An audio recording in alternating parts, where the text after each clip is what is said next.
Fuck it, I'll do it live. All right, so last week I had the live stream. Oh, warning, F-bombs are armed and will be randomly dropped.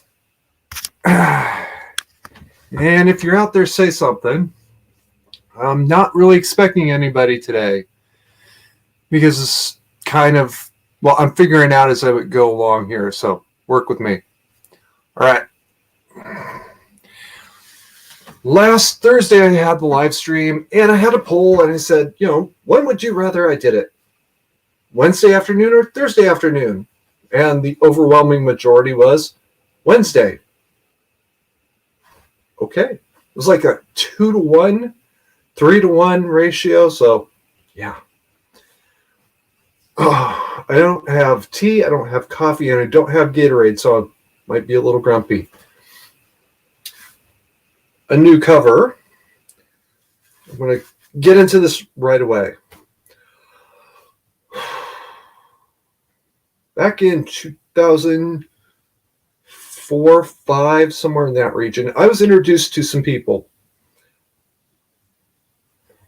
They warned me to stay away from a certain gentleman from New York, that he was a con artist and not a very good person. Be very pointed about it.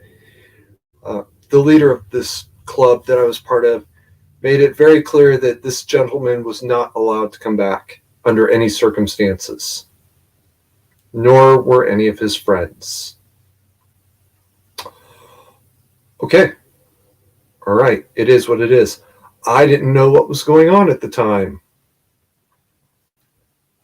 Flash forward several years, and the gentleman, what the hell was his name? You know what? I don't remember his name. I don't care. He's in prison now. He turned out to be he was arrested on financial crimes, but all of the news was talking about him being the head of a sex cult. Okay. Well, you know what? Judge not, lest ye be judged yourself. And by the measure that ye judge, so shall ye be judged. So, the financial crimes, the things he actually went to prison for, that's all on him. Fuck him. The rest of it, you know what? I guess I just don't care that much. One of the members of his organization was a lady whose name is known. She's an actress. And she just got totally smeared to the point where if she wanted to sue mainstream media, she could probably be looking at a upper 7-digit settlement. And for a judgment, mid-8 digits. Mostly she just let it go, or at least that's what I understand.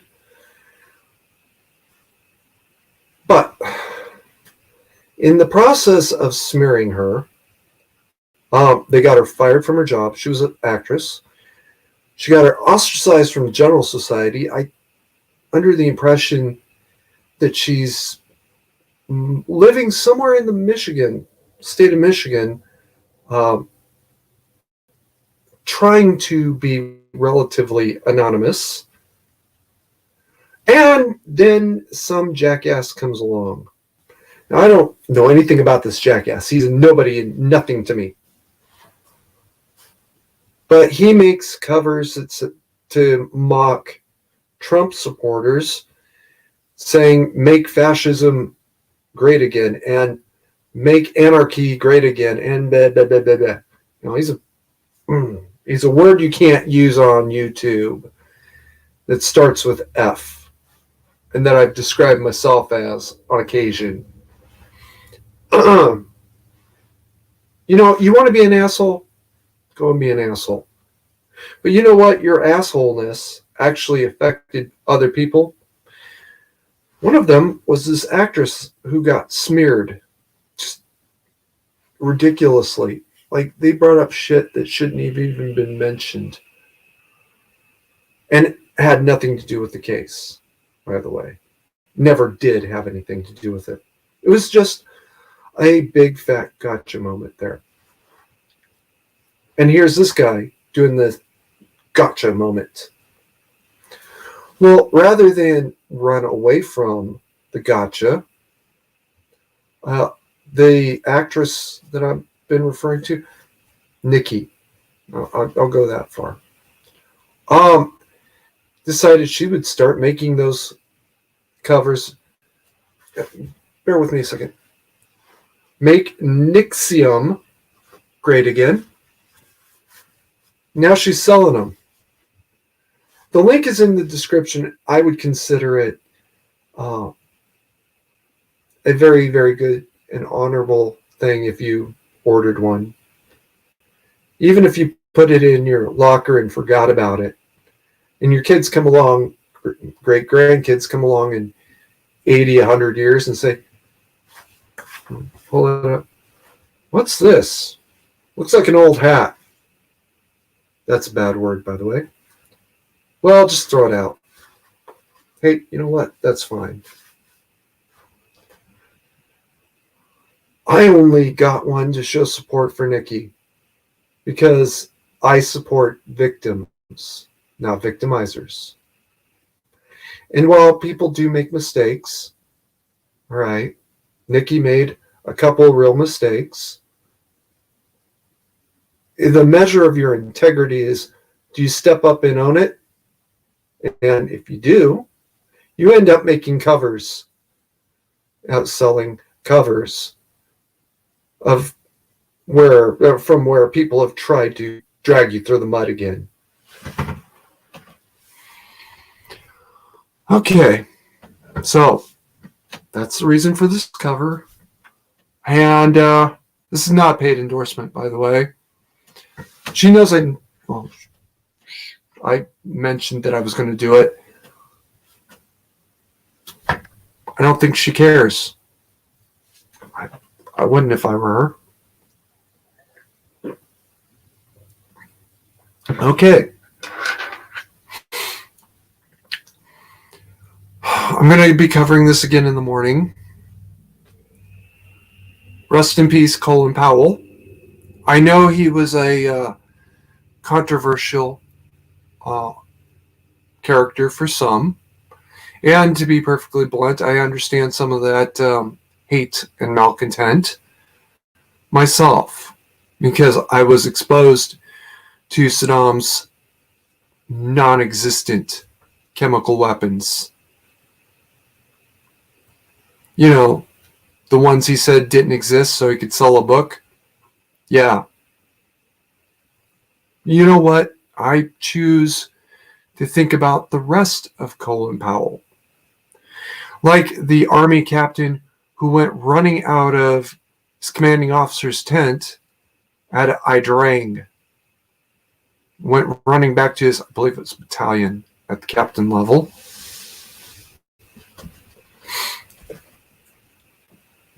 That was an honorable man.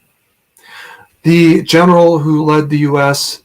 through Panama, the ground operations in Panama, that was an honorable man. The general who led the Joint Chiefs of Staff in 91 was a very honorable man. The book was a man who was looking at the end of his career and realizing, I have to do something for myself now. That's the same thinking. Well, that's the same man who also was ending his career because his wife, who had been standing by him for 50 years at this point, I believe, could not take him running off from home again. Hey, Squatch, I figured that was you.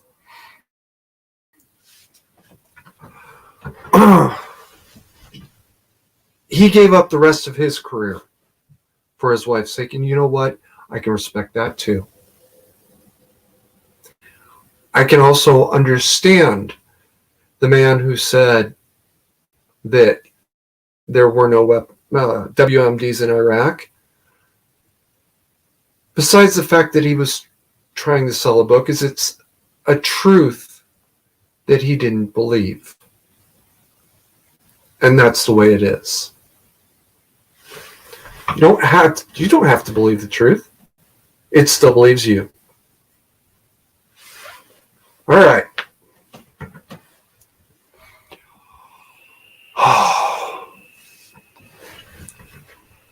Oh, I'm not used to wearing covers indoors, people, so bear with me if I fiddle with it a lot. All right. So, because I don't know what I'm doing here, I really have no clue. I'm making this up as I go along. Yeah, home bag. Let's get the books out of the way for a moment. And sorry about that. It's normally off screen.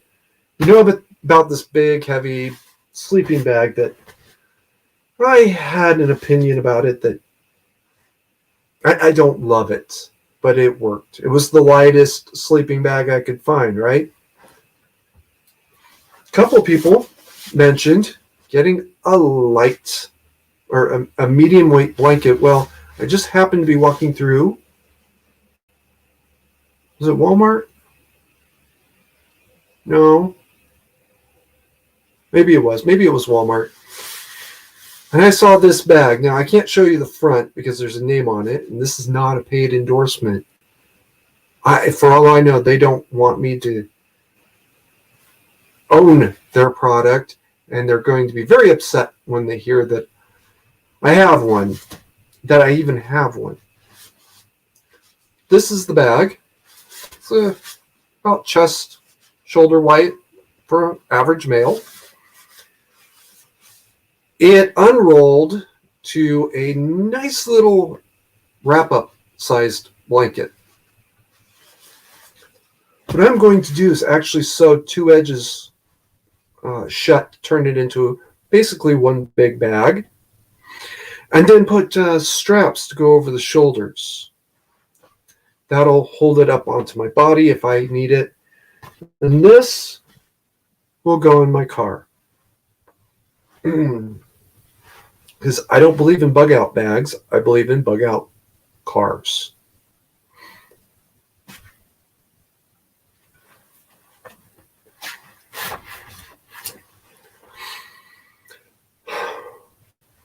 This is small enough. It actually would fit in the bag as is, but I'm going to rig it underneath anyway.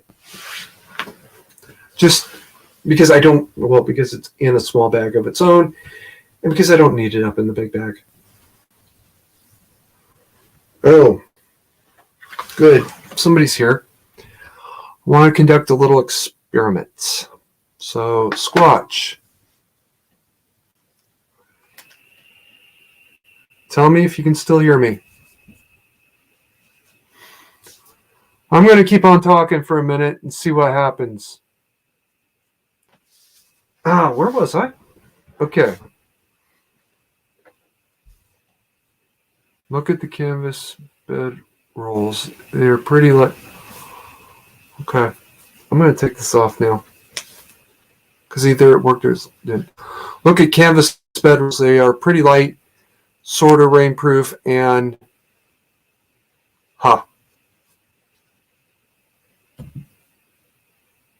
it's a nice little pop filter. Okay, good. I'm going to take that as Squatch could hear me. It was actually a test to see if I could wear a mask and talk at the same time. Appears to have worked.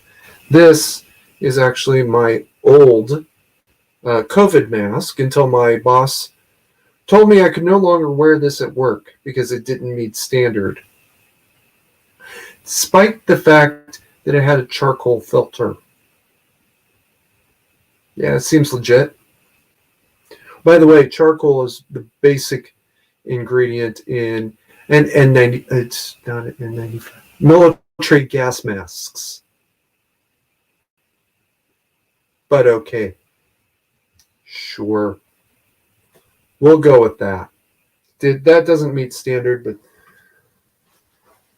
this single sheet thing does.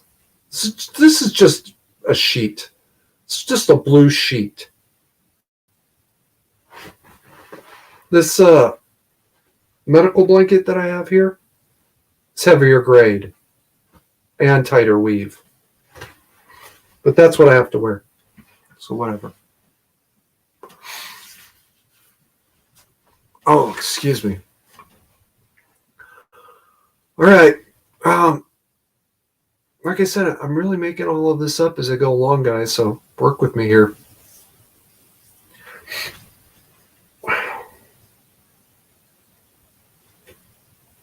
Yep.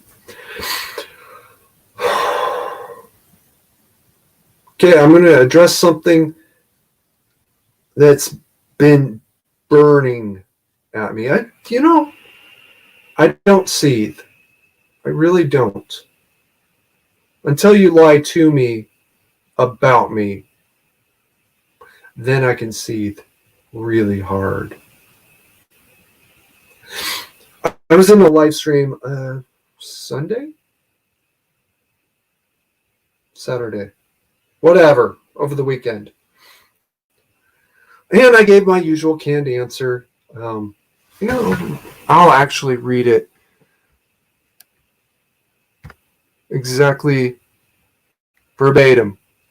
Right. Keep fighting, build a get home bag, and remember that 9017 is coming. Iran created the coronavirus and framed China, and there are 4 lights. All right. That's always the first super chat I do for anybody. It takes 149 characters out of 150.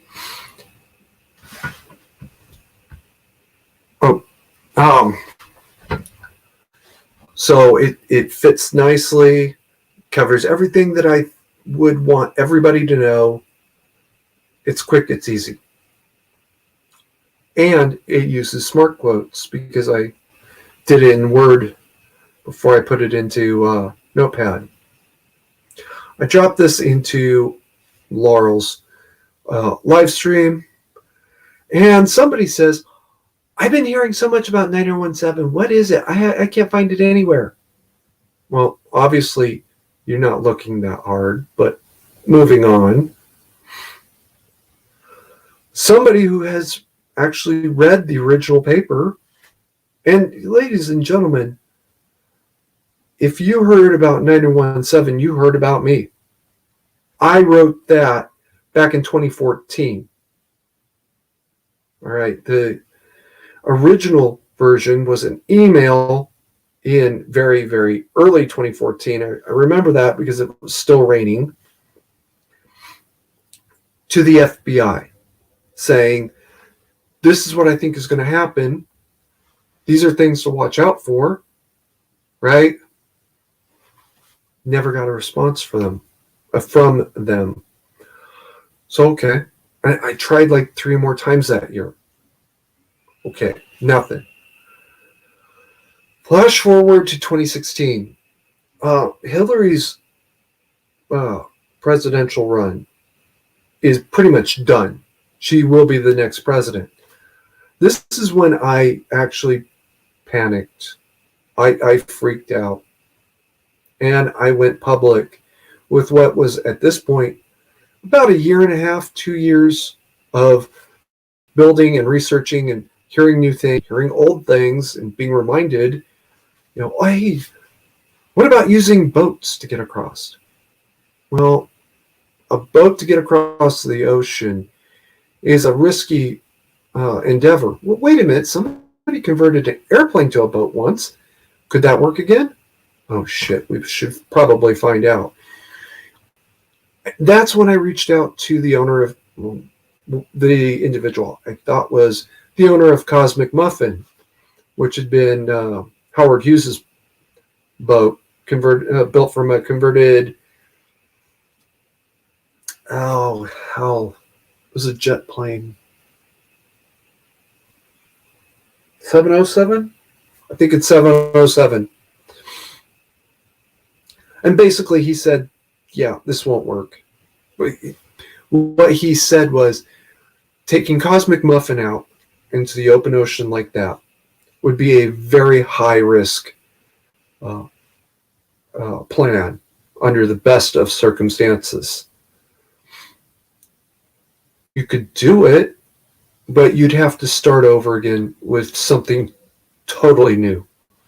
It's not even about rebuilding or not rebuilding Cosmic Muffin. It's rebuilding a 707 into a boat that could go across the ocean. Wasn't going to work. I even asked him a couple of crazy. We're already at the point where I got the message loud and clear. That's not going to work. But I asked him a couple of crazy related questions on the original expectation that he said, yeah, this would work. Like, if it caught a rogue wave, or if it caught a hard wave, not a rogue wave, and got dunked, how long would it be underwater and safe? And basically his answer was, you'd be dead before you even knew that you'd been hit by a wave. Oh, okay. What about riding wave? No, that's not going to work either. What about this? What about that? No. That's great. Anyway, so yeah, I'm putting new stuff together, looking at new angles, like, could you develop chemical weapons to use? Well, yeah, but this is based on what I knew in 2016. It was too complicated, it was too costly, it was too difficult. But you could use smoke flares or smoke bombs to make people think it was a chemical weapon. Oh, well, that would be bad too, wouldn't it?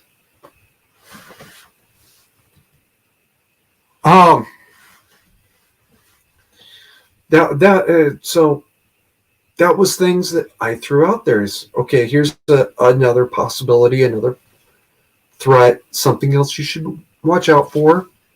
Right? If somebody pops smoke in the middle of Times Square, don't run away from the smoke. You'll just get shot in the back. Hide behind a car and stay anywhere but downwind of the smoke in case it's real. Otherwise, it's just a smoke grenade. And it's only there to confuse and distract you. That's it. That's all it's there for. And if you run, you're confused. And if you're confused, you're a target. That's the truth. I'm not going to get too much more into that at this point. Anyway, so I was in Laurel Stream and I'm talking to 917 is coming, and somebody asked, what is it? Well, another individual, third party, said, oh, it's nothing. It's just all about how the Somalis are going to kill us all. It's a crazy theory. Hold up. He read the actual paper. It wasn't that crazy. I admit there are things that I make, declarations I make in that statement that are not going to come true. I know this. This is no more of a surprise to me than Patton sitting in some tent in Germany saying, Germans have been really having some interesting activity recently. I think they're going to try to make another breakout, and it's going to be in Ardennes again. He turns to Eisenhower and says, I think the Germans are getting ready to make a breakout at Ardennes. And Eisenhower says, I'm not so sure. It's winter. It's not a good time to campaign. Well, who turned out to be right? Patton. But not everything he said came to pass the way he said it would. Right? I know I've made mistakes. When the rubber actually hits the road, we're going to see, I talk about home-built AK-47s. Well, maybe they're not AK-40s. Maybe they're Kel-Tec sub-40s. Or maybe it's guns they bring with them. Or maybe they just buy them, smuggle them, whatever. Okay, I'll eat those mistakes when we know what they were. This other individual's third party is telling everybody, oh, it's not real, don't listen to him. Well, the first one, what the hell is, I'm just going to refer to the first one as Mad Max. The one that asked, what is 9017? I get into the regular chat and I say, hey, email me. I'd really like to talk to you about 9017. He replies back, oh yeah, now I know everything. Don't worry about it. Here's a little pro tip for life. If you are not the subject matter expert on something, you should probably defer to somebody who is. And if you happen to know that the subject matter expert, like the guy that wrote the original paper, even named it, gave it a easy to remember name, is telling you, is right there, maybe you should defer to him. Now, I look like a fucking liar and an idiot in front of a couple hundred people because one jackoff decided he was going to run his mouth about something he doesn't understand. I'm going to catch up with chat now.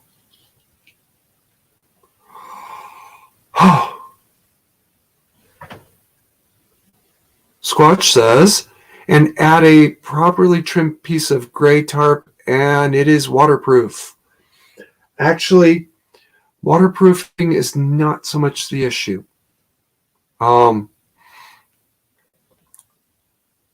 If you are going through your get home bag, either you're not going to stop at all or you're going to stop and hide in an otherwise abandoned building, or you're not going to need this, right? Don't stop in the wilderness. That's not safe. Don't stop in town if you can avoid it. And just in general, you would end up having protection from rain either way you go. Now this is actually going to be better for that than that was because this will be all sealed up anyway. And if you can get it waterproof, great. Good for you. Do that. Otherwise, do the best you can where you are with what you got. All right. Squatch says, I always wanted a modern Catalina, carbon fiber, and boosted engines. I'd call it the Eben Loon. For those of you that don't know, the Catalina was a type of plane. World War II vintage flying plane. Most noted for their use as search and rescue during Battle of Midway and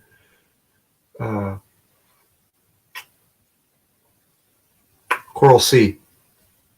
That's what most people know about them. What most people don't know is that there was a whole squadron that were all painted black as sub-hunters, and the U.S. Coast Guard flew a squadron of them out of Greenland as a submarine patrol.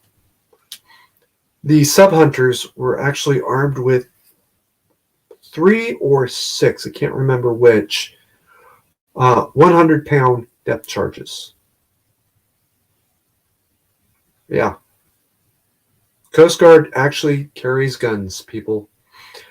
They also, by the way, had waist-mounted machine guns.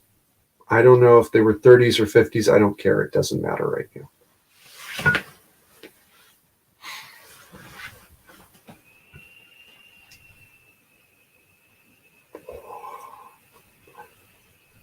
Eat your heart out, Susan.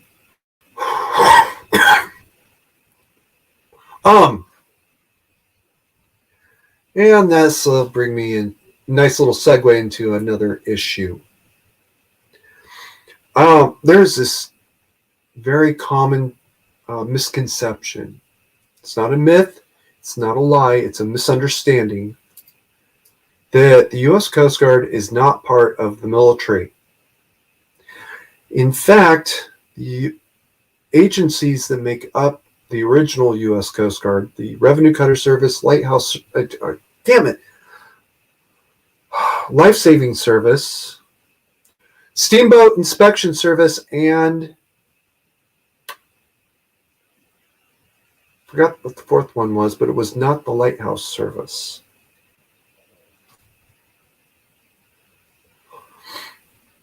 I forgot what the fourth one was. In 1915, they were merged into one agency, the U.S. Coast Guard. The next year, 1916, the Lighthouse Service was merged into the Coast Guard. If you ever see the U.S. Coast Guard emblem, you will see that it says U.S. Coast Guard 1780. The Lighthouse Service was formed in 1779. That is the birth date of the Coast Guard. Because the Lighthouse Service was not service enough, not military enough, the Congress decided that they would hold off on that because they don't want to establish a precedent that this was a civilian agency. So they brought him in later, like the next year exactly, because that's exactly when they planned to. Funny thing about the Lighthouse Service is Lighthouse Service ships got sunk in War II. Matter of fact, my first unit was Cutter Acacia. Happened to travel to Puerto Rico. I forgot. I have traveled internationally. I remember that now.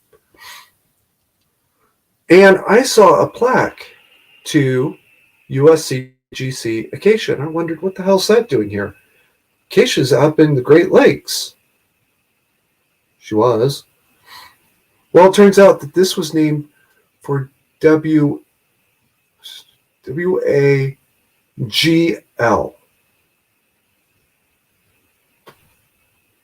Yeah, WAGL. And I don't know the numbers.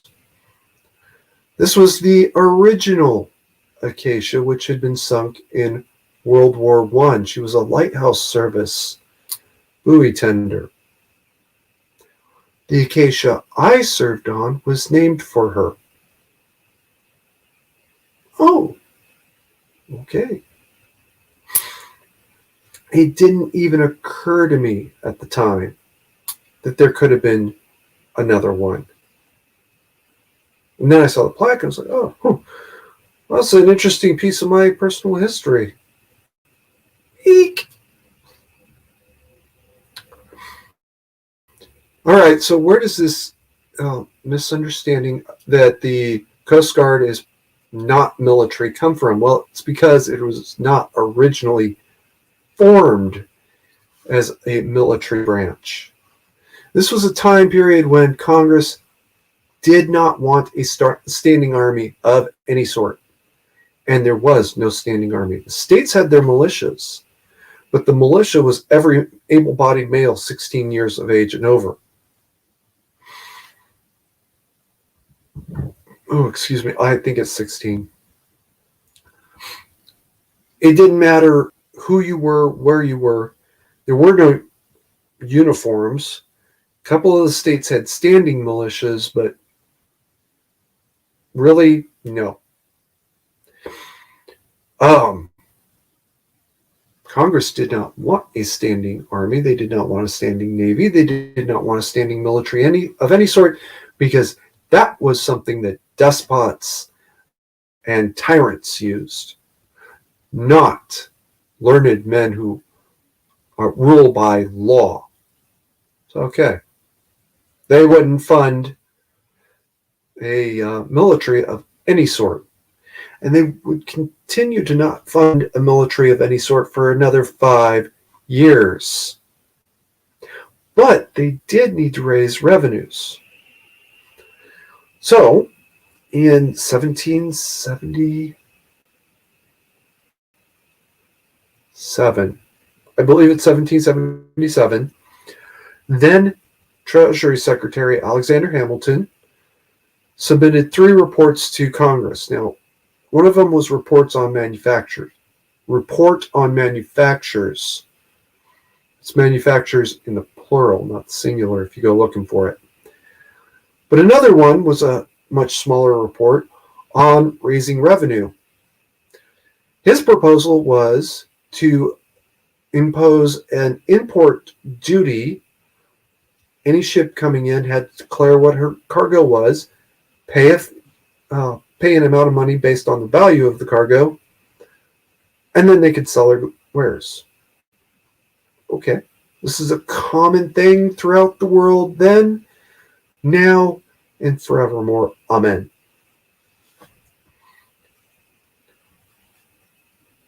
Congress was not too keen to pick this up at first. But another part of that report also said, and oh yeah, by the way, to improve commerce, we, the federal government, should take over maintenance of lighthouses. That was the main aid to navigation of that era. That way, we can be sure that ships will be coming into a port where they can safely enter. Now, for those of you that think lighthouses shine a light so that you can see into the harbor, no, that's not how it works. A lighthouse works by being a light, big shiny light up here that you can see from, well, a minimum of 10 miles away. And you'll know that if you just keep going towards that light, you'll get to safety. Well, that was enough to convince Congress that this overall idea about an import duty was a great idea.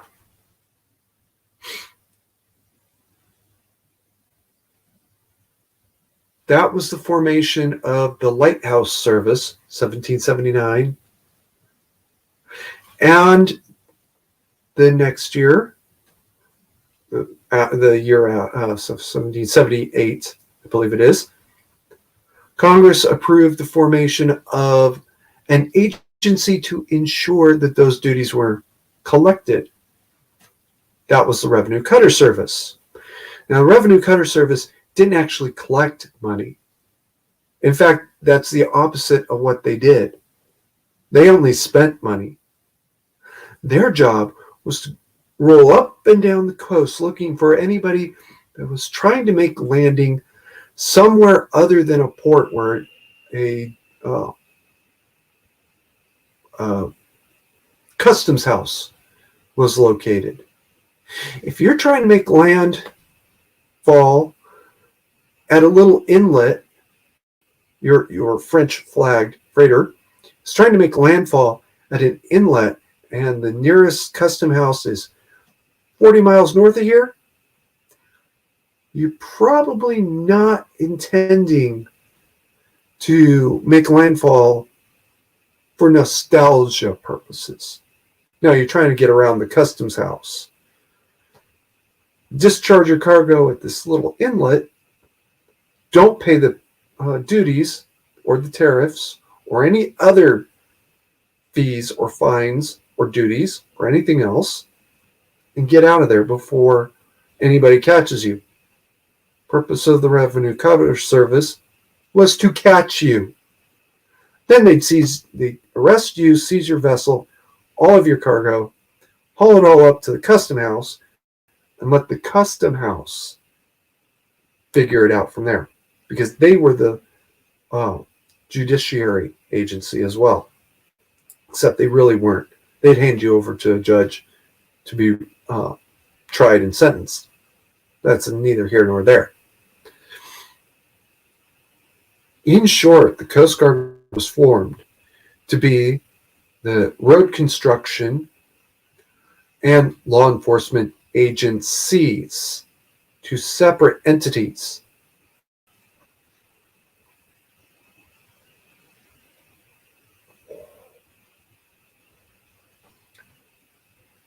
So, how did the Coast Guard become the military?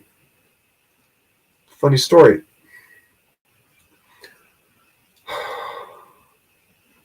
President Adams sent 3 ambassadors to France to negotiate about the money that we still owed France from the revolution. And we did. We owed them money. We knew it. We need to pay it. But we need to talk about this because we're getting in $150 a year and you want $300 a year. That's not going to work. We'll never be able to do that. Their job was to go talk to now Emperor Napoleon and work out a more favorable deal. Bring our payment down to, let's say, $50 a year, and we'll pay for 100 years rather than $150 for the next 5 years. Well, it didn't get that far. Or should I say the negotiations didn't get that far, because they were met by 3 ministers from Napoleon's, in the U.S. we would call it a cabinet, who said, if you wish to speak to the emperor, you must pay us a substantial bribe. And they were very specific amounts. Now, I said $150 is more like about $1 million a year. These 3 ministers each wanted $50,000. I remember that struck me as a pretty good chunk of change today. And they wanted $50,000 in 1780s money, 1790s money, rather. Really? No. The 3 ambassadors, rather than pay the bribe, immediately returned to the United States and reported to President Adams what had happened. He was livid. According to the legend, you could hear him dropping actual F-bombs in an era when F-bombs were not dropped, even by lowlifes like me, as far away as Congress itself. Now, as far away as Congress itself, we're talking about, I think, a quarter of a mile, half a mile maybe. But they could still hear him shouting from that far away. Whether that legend is actually true or not, I'm not sure I totally believe it. I believe somebody at the White House heard it and said, yeah, you could hear that all the way to Congress. Whatever. He turned to Congress in a probably less colorful fashion. Said, I want you to declare war on France because they demanded bribes out of my ambassadors. Congress at this point was in no position to declare war on anybody. All right. We were still dealing with Revolutionary War debts, payments we needed to be making to the veterans of the war that had not been paid. We were still dealing with intermittent uprisings. Shays and Whiskey Rebellion were in the past. But there was still occasionally people that said, Washington's a long way from here. I bet you I could get away with a lot of shit. I believe this is after the Burr incident. So we're dealing with people who are trying to form their own little kingdoms. For those of you that may not be aware, Aaron Burr, Jefferson's vice president, had tried to form his own little kingdom. He was actually tried for treason. I believe he's the only person, the only elected official ever tried for treason. He walked, but his career was ruined.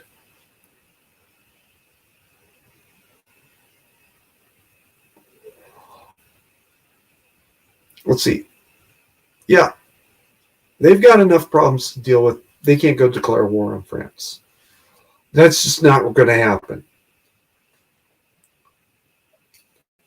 So instead, Adams closed the U.S. ports by executive order. The president does have the authority to close ports by executive order. They can just say, nope, nobody comes in, nobody goes out, or no ships of XYZ country can come in or out, or this or that, or any other thing. They could just close them. And at this point is when Adams said, the U.S. ports are closed to all French-flagged vessels, effective immediately. If they are in the port, they have 48 hours to depart. This is known as the quasi-war with France. It lasted a few months, and then Napoleon was forced to say, about those ambassadors that I sent home after accusing my ministers of bribery, yeah, they can come back now. They won't be seeing those ministers, by the way. They've been fired. All we know of their names is X, Y, and Z. Their names were never actually released.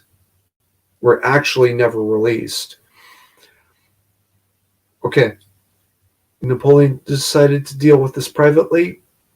That's his decision. Adams decided to not out them, and probably is the reason why the ambassadors referred to them as X, Y, and Z. That's it. Yes, my ministers did actually demand a bribe.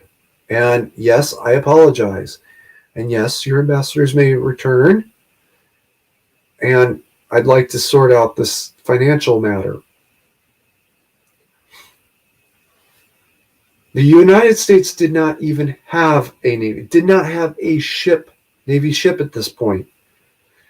The plan to build 10 frigates was out there, but I know none of them had been built yet.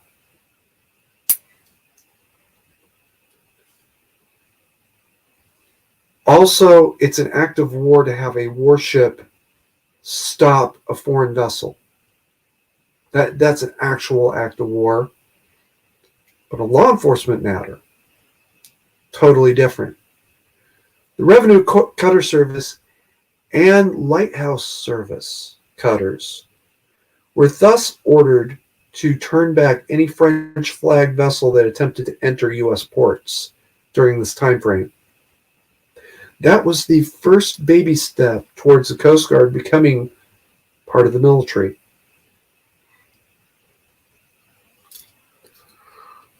Flash forward to 1812. And when it comes to the starting wars, it's always more complicated than just, well, I don't like you. All right. In 1812, U.S. declared war on Great Britain. Wait, what? We declared the backwood of a backwood declared war on the greatest superpower on Earth? Is this a joke?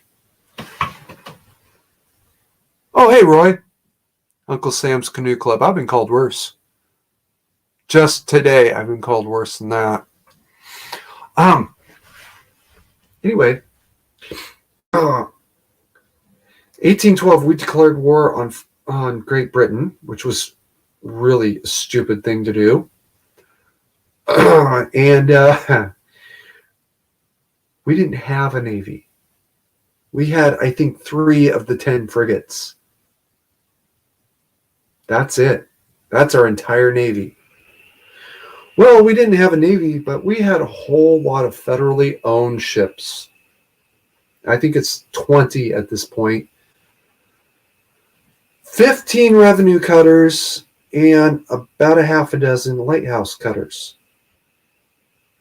Guess who got drafted? Right then and there. Yeah, the revenue cutter service and lighthouse cutters were taken, converted to combat cutters anyways. And with this fleet, we were supposed to defend the coast of the United States from British invasion. We're lucky 1812 ended the way it did. Ever since then, every time the U.S. from 1812 to 1915, every time the U.S. went to war, the revenue cutters, the lighthouse cutters, and later on, the Steamboat Inspection Service cutters, and the I always forget what the 4th one was. Anyway, they would be drafted into the war. In the Civil War, when the Steamboat Inspection Service had been around for a few years, their boats were converted to gunboats, and some of them ironclad gunboats, to go down the Mississippi in support of the Anaconda Plan. Take control of the cities along the river, close the river to the Confederacy, cut them in 2. That was the Steamboat Inspection Service, not the Navy.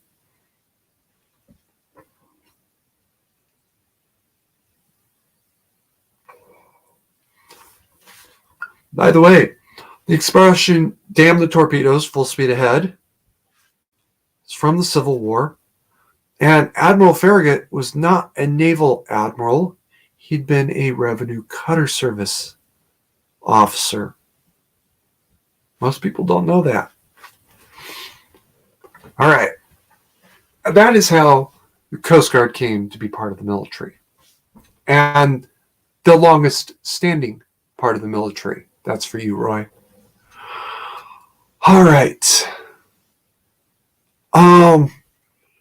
Catching up on the chat, which tells you how far behind I am. Squatch said, funny how cops use military ranks while being ostensibly a civilian force. That is because they are a paramilitary. Also, fire departments are a paramilitary. Security agencies are a paramilitary. Right? They all use more or less the same system. Fire departments just use different titles. Also, police departments do have quite a bit of flexibility in the titles they use. Squatch also said, I kind of want a kingdom. I promised my mom I wouldn't start a cult. Well, cults are so much safer. Unless it's certain cults. Don't confuse sex and money. You will go to prison. Roy said, Uncle Sam's Canoe Club. I've been called worse. And 1812 Battle of New Orleans. Jean Lafayette, the pirate, saved America. That is correct. Well, that's mostly correct. I could do a whole video just on Jean Lafayette, except I can't pronounce his name correctly. He was a pirate. And he threw in with Andrew Jackson at the Battle of New Orleans. Outnumbered, I think it was 4-1. The American position at New Orleans held. Calling it a victory is something of an overstatement. They really, really hurt us. And that is not an overstatement. But at the end of the day, we still held New Orleans. So strategically, it was an absolute victory. Oh, no, Roy, the National Guard. Roy says the National Guard is actually the oldest because they were formed as the militias back in the 1600s when the colonies were first settled. First of all, you got to go back to the 1400s. And actually before that, if you want to follow it back to the European roots. But the National Guard is the formal state militia. 10 USC, Section 246. It's funny the things you go look and you discover when you go looking, hey, what is the laws on militias in the United States? The National Guards were formed as a full-time a standing permanent militia. Before that, it was just the militia and was everybody. And a couple of states had full-time standing militias. New York, Virginia,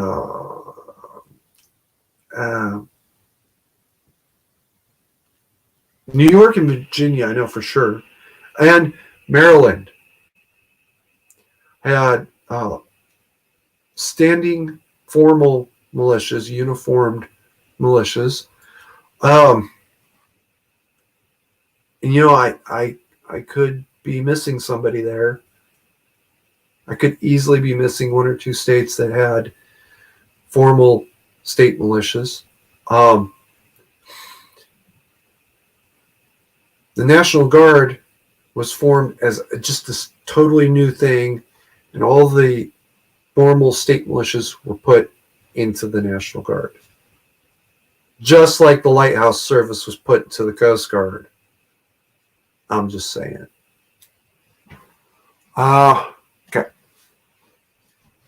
So, yeah, I mean, if we want to play this game, we got to go all the way back to Europe, where the militia was actually the city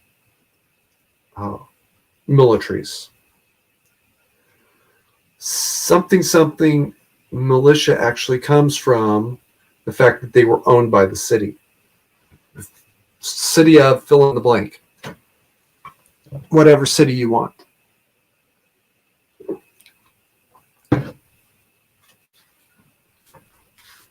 And those militias would also, A, not leave the city or the state in the case of the United States until the Civil War. They were actually not allowed to leave the city back in Europe. They were not allowed to leave the state in the United States until the Civil War. Don't look at me. I didn't make the rule. Roy says, during the Civil War, the militias were better equipped than the average soldier. There's a militia dressed up as Uncle Sam. I think you mean the Revolutionary War soldiers, and that's a thing. That was a Virginia militia, and it was a very, it was an exclusive club. You ever want to look that up, go ahead. Kind of a tangent. I shouldn't get off into this, but yes, there was a Virginia militia regiment that wore the same uniform as Revolutionary War soldiers. Excuse me.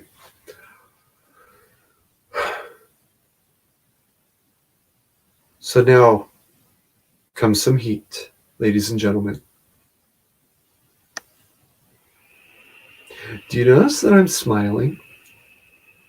That's because I'm very much the Cheshire Cat. And, okay, yeah, I'm the caterpillar as well. I am in no way a nice person.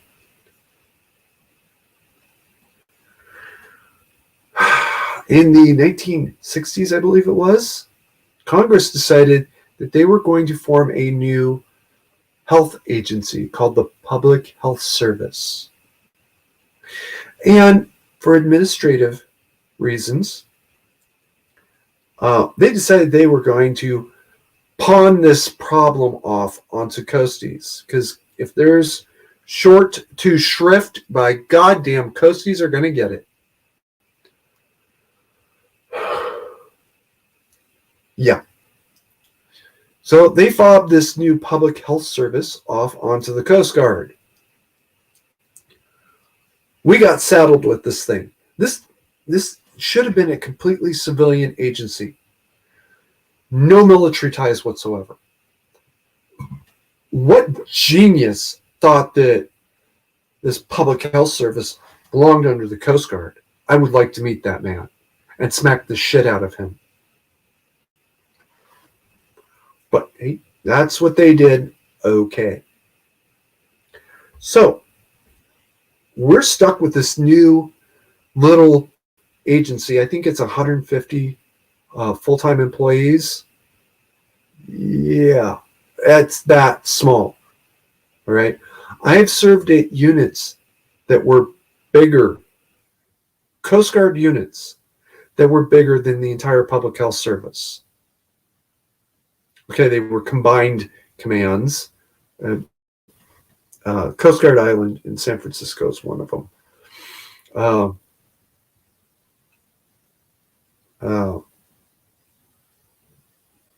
Governor's Island, I believe, is the other big San Francisco area command, and it's also a combined command. It's MSC and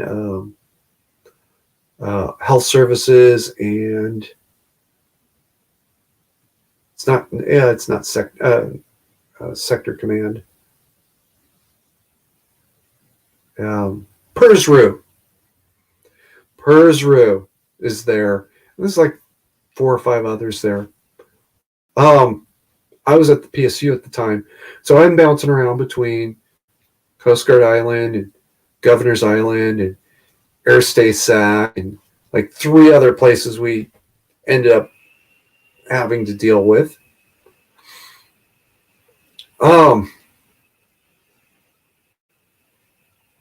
Whatever. Now we have to be the supervisors for this new public health service. And Congress made them part of the Coast Guard, but a tiny little like sub-branch thing so that I, as a bosun's mate, should never actually be telling a public health service officer what to do. Besides the fact that I was enlisted, I should never be in a position to be able to tell public health services officer what to do. I've only met like 3 of them in my life, and one of them was at Cape May. Just saying. One of them actually was not far from Papa Carey's place, about a 35-minute drive from Dad's place into town. They have an office. Who knew? Public health service? Way the hell out in the middle of Shasta County? You're joking, right? What the hell are they doing there? Whatever.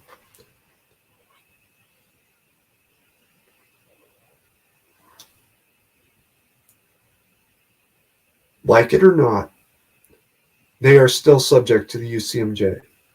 They are still part of the military. Now, they are limited duty officers. That's true.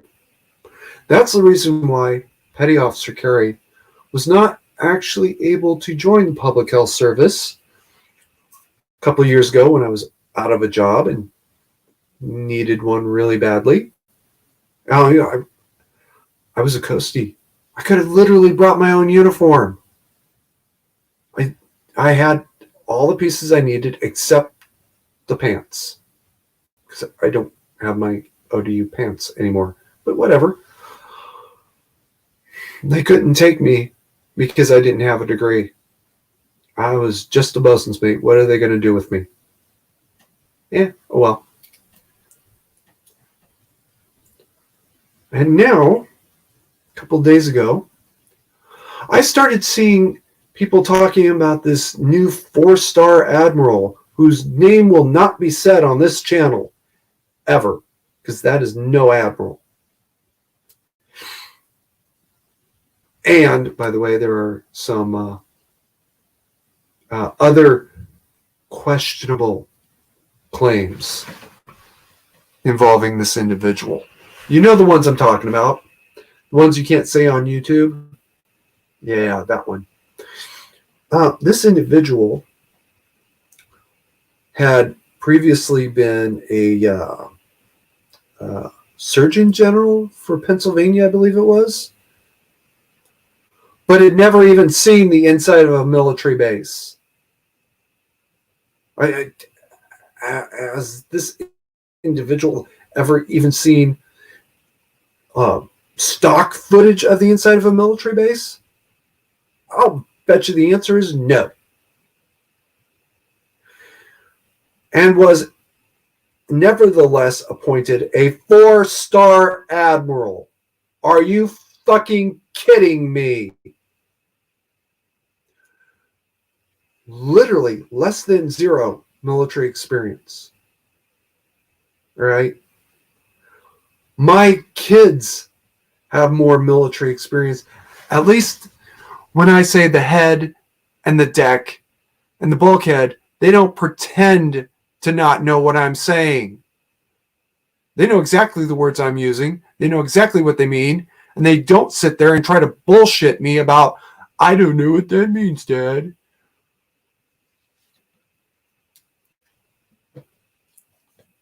Big boy Carrie stopped doing that when I told him just how ridiculous it sounded. He finally took the hint when Dad got mad.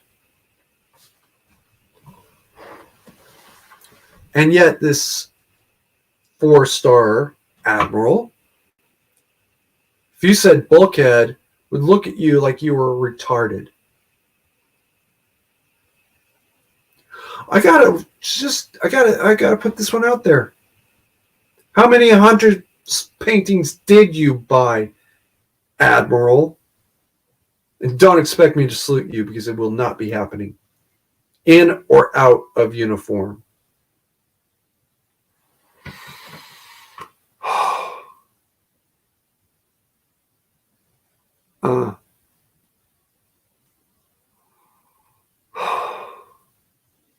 All right, I'm going to catch up on chat. Roy said, nope, swear to God, I find a pic for you and post it in Discord.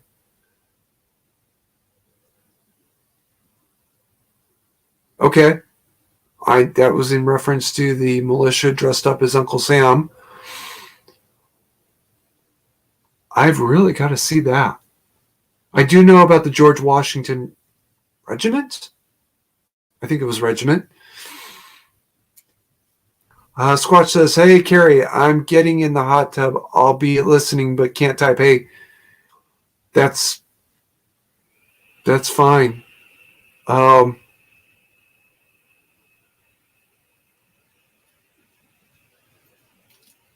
And mostly Roy and Squatch saying hello. And then Roy saying something that I cannot repeat about this so-called admiral. This not really an admiral at all. I've had a couple of people try and tell me I don't know what I'm talking about when it comes to the Coast Guard. Bitch, I did that from 1999 to 2014. Come in here and tell me I don't fucking know what the Coast Guard is. without getting into details, one of the individuals who spoke on the subject of Admiral Knuckles, as Roy sort of put it,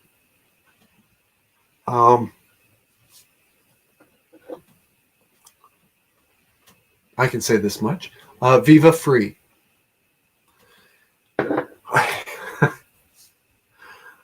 His rant was far more intellectual than mine is. He didn't drop any F-bombs. Fuck that bitch. How many of Hunter's paintings did you buy, bitch? There. Bare minimum. I'm that at least that much more vulgar. Interestingly enough, somebody else that I do follow from time to time, the history guy, came in to Viva's comments and said, yeah, public health service is not part of the military. Respectfully, sir, yes, they are. They are part of the Coast Guard. Now, question nobody's ever going to ask, because you'll never think to ask this question. Are you happy about that, Carrie? No! None of us are fucking happy about it. You know what? Public health service personnel aren't happy about it either. They don't want to be part of the Coast Guard. They want to be doctors and nurses. That's it. That's what they want to be. Instead, they have to be part of the military as well. They hate it as much as we do. Because, oh, shit. Now we got these yellow tapes running around in their little uniforms, looking like shit, by the way, because they don't actually know what a uniform is. My opinion of their military bearing is not very high. They don't care either. They figure I'm here for 8 hours to do a specific job. I am not here to pick up an M16 and defend the nation. If the Public Health Service had been formed that way, you know, the way that made sense to begin with, this would be a non-issue. Also, I wouldn't be talking about how a certain individual bought her commission. I have to say her. That's not what I want to say, but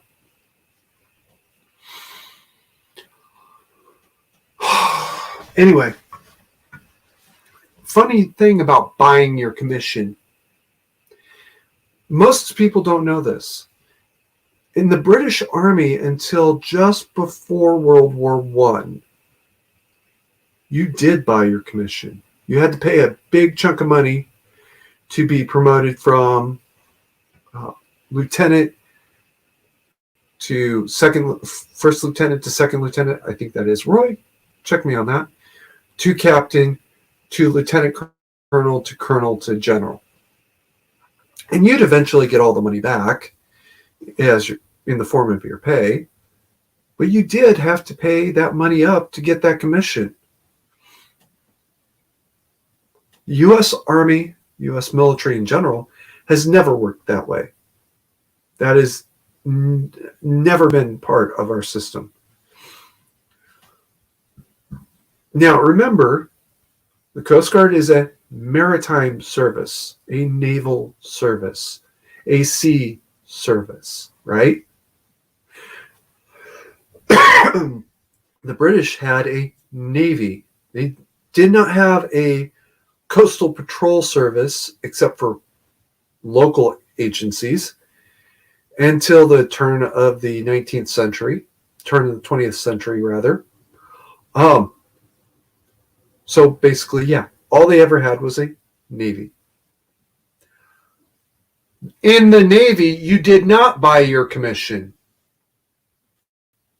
You didn't pay to promote from lieutenant commander to commander. You had to prove that you were capable of being a commander or have the kind of political connections needed to make that happen, as is the case of Commander William Blythe. I believe it was William Blythe, which, if you're curious, Google Mutiny on the Bounty later.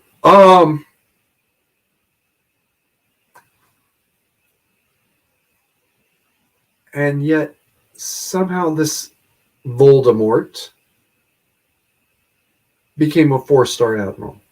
No military experience, no idea what the military is, no idea what rank structures were. All Voldemort knew was the head of the public health service is a 4-star admiral. And I'm going to dip into something here that I'm absolutely incensed by. You want to call yourself a girl even though you have a penis? Fine. Don't expect me to pretend along with you. You want to call yourself a boy even though you have a vagina? Fine. But don't expect me to pretend along with you. And yet, now, if you have surgery, like Dr. Nussbacher or Blair White, or even, as much as I hate the little bitch, Chelsea Manning, you can make that claim. Like Chaz Bono, by the way, is on that list as well. Okay, you had the surgery. With the grace of God, you are now a girl, now a boy. And I will respect that. This individual has not had the surgery and does not have any intention of having surgery. Oh. Let me get right to the point. Either this individual, this Voldemort, bought enough of Hunter's paintings that Joe had to pay back somehow. That's possible. Or Joe and this individual were looking at it and saying, this is a real clever way to backdoor transgender into the military. We will effect a revolution of policy, the like of which nobody has ever seen before. Or both. Both is good. Porque no las dos. To say that I'm absolutely furious would be an absolute understatement. This individual has made an absolute mockery. Voldemort has made an absolute mockery, first of all, of the military, and specifically of the public health service. And second of all, has made an absolute mockery of U.S. law. Yes. I guess that's par for the course, considering who Voldemort works for.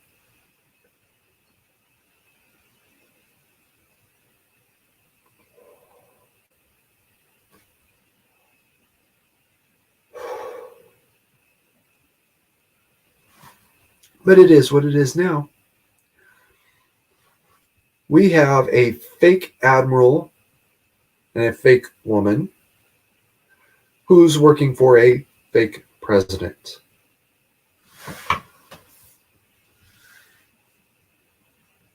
Good night, Roy.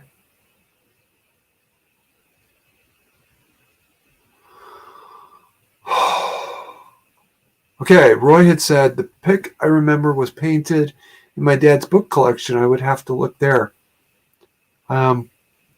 He's hit the rack, but I would still say you're looking for the George Washington Regiment.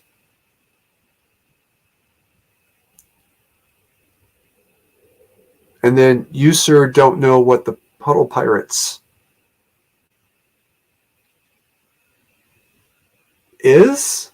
Maybe. I don't know. That was obviously in response to me flipping out a little bit about being told I don't know what the Coast Guard is.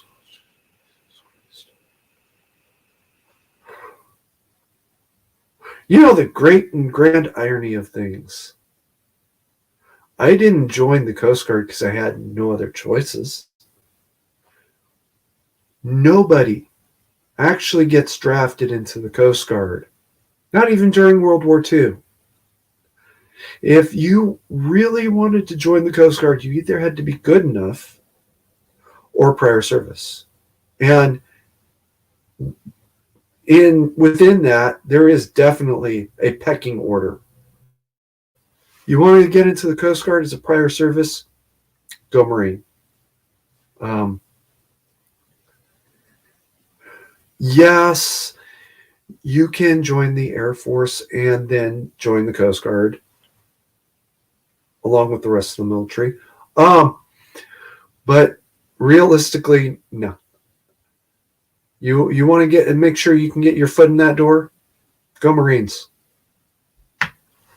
That's the truth. And looking back, I've always said I wish I had done it that way myself. And I don't know what it is. I don't know why. I will never be able to explain this to you guys. Prior service Marines make the best coasties. Period. End of discussion. I only know of one prior service individual who is better than any Marine. He was the best coastie I ever knew. He was a coastie. He switched over to the National Guard and then switched back. Okay. That's very interesting and odd and different. He was the best coastie I ever met. The next 100 in a row were all prior service Marines. That's the truth. Including 5 chiefs, 6 chiefs, something like that. And it's not like I've met hundreds of chief petty officers in my life, right? A couple dozen, maybe. 6 of the chiefs were prior service Marines. Oh, there's that. I don't know why it is. All right, if there's an explanation out there, I'd love to hear it.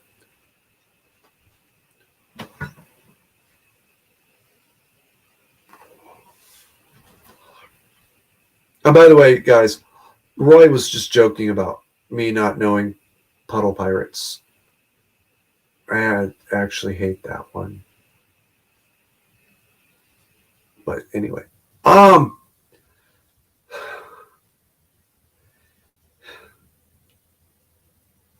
right. Now I've been going at this rant for about an hour and a half. I'm down to one viewer who's in a hot tub. Actually, I kind of hate you right this second, bro. And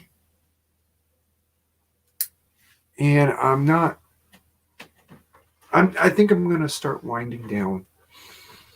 Maybe try to calm myself a little bit in the process.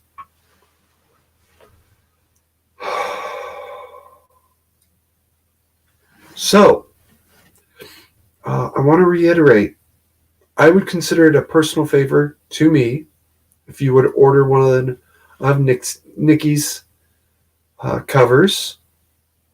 I don't actually know if she's making any money off of it. I think she's just doing it as a big fuck you to this little bastard. Actually,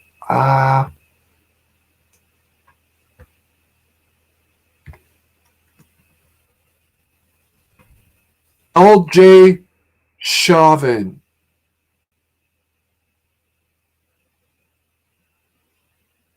That's his name. And I want to emphasize something to my own satisfaction. He did it as a way of taking a cheap shot at former members of NXIVM who've been, all of them, no matter where they sat on this thing, were dragged through the mud just by having been associated. It'd be like saying if you were a secretary for Lincoln Savings and Loan back in the 80s. Oh, you were part of that? Well, we're not going to hire you. True story. Back when I was a security guard, one of the older guards, one of the sergeants, had actually been a secretary or something at Lincoln Savings and Loan back in the 80s. Could not get a job as a secretary or whatever because of her association with Lincoln Savings and Loan. Funny that.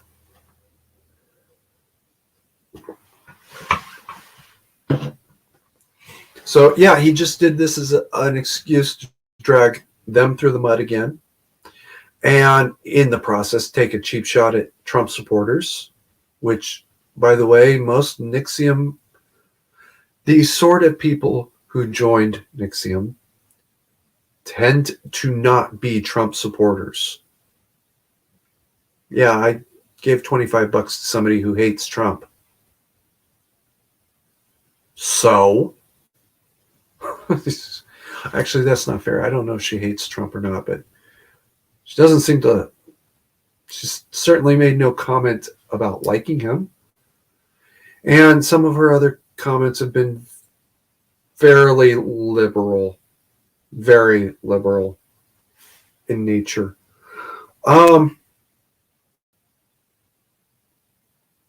And I still ordered the cover because I stand with actual victims, especially victims of false, defamatory, slanderous, and yes, libelous allegations. If Nick Sandman were selling covers, I'd order one of those too. And I might just wear that during the live stream. How about that? I consider it a personal favor if you'd order one of Nikki's covers.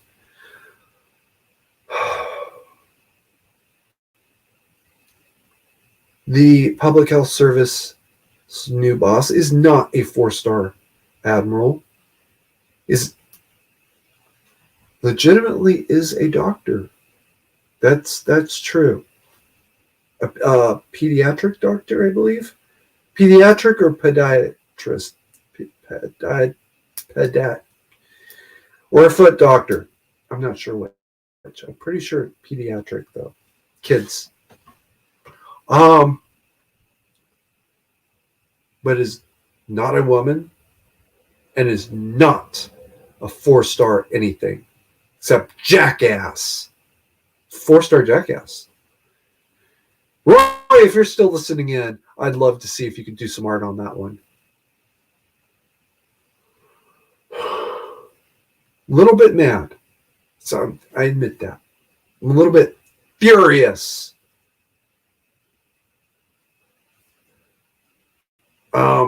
If Carnal were here, I'd actually let him just say what he's thinking. I can't say it because it's my channel. Somebody comes in as a guest and says it. Oh, I'm sorry. I didn't know he was going to say that. I play that game all the fucking time. What do you mean?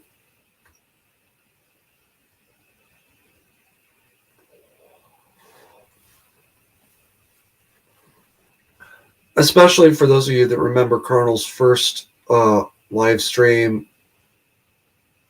Well, we actually didn't know that fucking 5 guys in a row were going to come on, and that is the most Asian cock I've ever seen in my life. I will never, ever be able to scrub that image out of my head.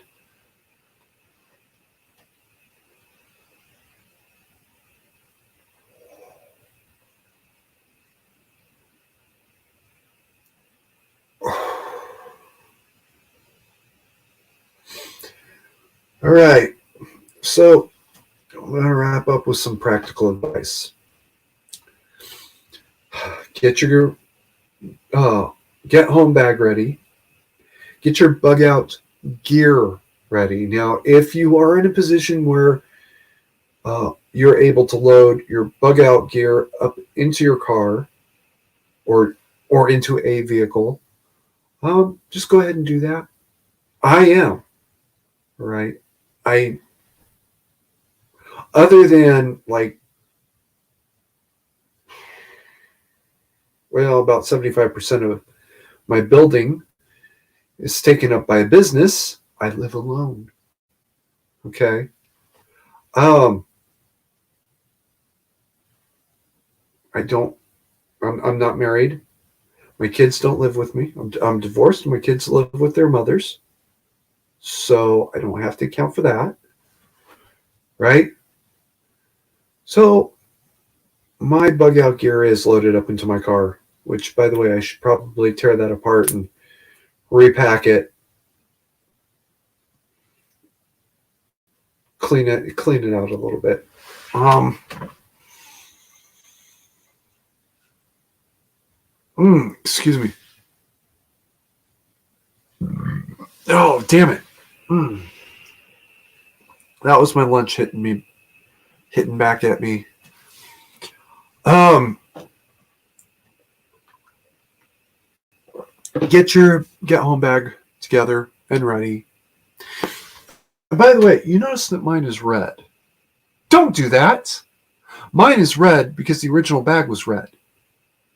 Get a normal bag. All right? Don't do that. I'm only doing that so that I can keep everything in a theme so you, the viewers, can identify it easily. Hey, he's got his bug out bag. No, it's the get home bag. What? Why does he always show it? So you'll remember to do it yourself. Get your bag ready. Get your bug out bag ready. And remember, 9017 is coming. All right? You may not want to believe it. That's your failing in life, not mine. I did what I could to warn you. You didn't want to listen. Well, die in ignorance, fool. Die in ignorance. I don't care.